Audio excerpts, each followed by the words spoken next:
Bukod sa posibleng koneksyon umano sa mga kriminal at triad group mula China ng mga pogo sa Pilipinas, posible rin daw konektado umano ang mga pogo sa isang malaking investigasyon na dati nang ikinasa ng Kongreso.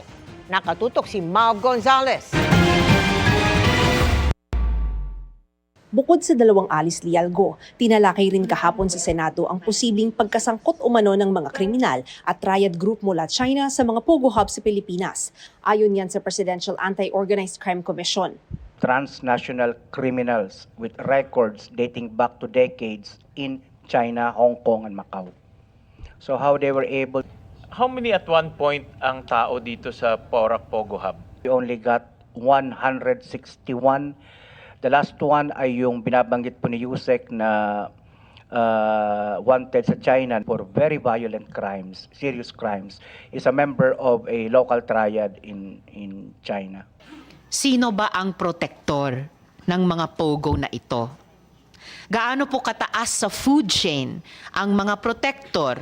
Wala mang binanggit na pangalan, ipinakita naman niya ang larawan ni Mayor Go kasama si dating Pangulong Rodrigo Duterte.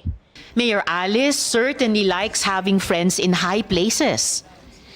Hindi po basta-basta ang mga kaibigan niya. It is imperative that her links and networks are fully investigated. Sinusubukan namin kuhanan ng pahayag ang kampo ng dating Pangulo pero ipinagtanggol na siya ni Senador Bato de la Rosa. Anybody can visit the president as long as you are a good person.